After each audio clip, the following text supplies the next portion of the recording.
ಹುಣಸೂರಿನ ಕಲ್ಕುಂಟೆ ಭಾಗದ ಈ ಒಂದು ಸದೇಶ್ವರ ದೇವಸ್ಥಾನ ಈ ದಿನ 10 ವರ್ಷಗಳನ್ನ ಪೂರೈಸ್ತಾ ಇದೆ. ಈ 10 ವರ್ಷದ ವಾರ್ಷಿಕೋತ್ಸವದ ಸಮಾರಂಭದ ವೇದಿಕೆಗೆ ನನ್ನನ್ನು ಆಹ್ವಾನಿಸಿದ್ದಾರೆ. ತುಂಬುವುದರಿಂದ ದೇವರ ಆಶೀರ್ವಾದನ ಕೊಡಿಸಿದ್ದಾರೆ. ಈ 10ನೇ ವರ್ಷದಲ್ಲೂ ಕೂಡ ಈ ಕಾರ್ಯಕ್ರಮಕ್ಕೆ ಬಂದು ಆಶೀರ್ವಾದನ ಪಡೆದಂಥ ನಾನು ಕೂಡ ಧನ್ಯ ಅಂತ ಹೇಳ್ತಾ, ಈಗ ನನ್ನ ಬಗ್ಗೆ 2 ಅಭಿಮಾನ ಮಾತಾಡಿದ್ರೆ ನಮ್ದೇನಿದೆ ಒಂದು ಅಡಿಲ್ ಸೇವೆ ಅಷ್ಟೇ.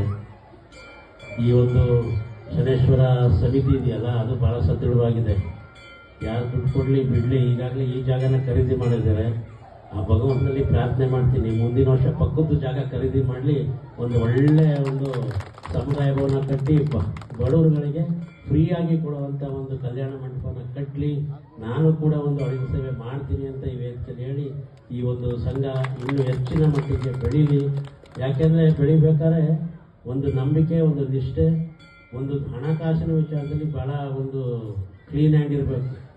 ಆಗ ನಿಜವಾಗ್ಲೂ ಈ ಒಂದು ದೇವಸ್ಥಾನಕ್ಕೂ ಕೂಡ ಒಳ್ಳೆಯದಾಗುತ್ತೆ. ಎಷ್ಟೋ ಸಂಘ ಸಂಸ್ಥೆಗಳು ನನ್ನ ಒಂದು 15, ಈಗ ನಾನು 10,000 ಕೊಟ್ಟಿದ್ದು ಒಂದಿದೆ, ಹೆಚ್ಚು ಕಮ್ಮಿ 22 ವರ್ಷದಿಂದ 10,000ಕ್ಕೆ ಎಷ್ಟು ಬೆಲೆ ಇತ್ತು ಹಂಗೆ ಲೆಕ್ಕ ಅದಷ್ಟೇ.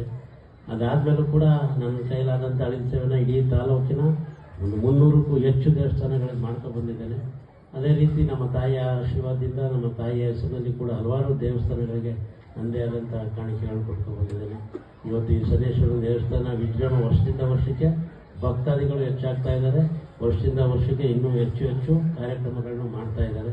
ಆ ಭಗವಂತ ಸಮಿತಿಯ ಎಲ್ಲ ಸದಸ್ಯರಿಗೆ ಆಯುರಾರೋಗ್ಯ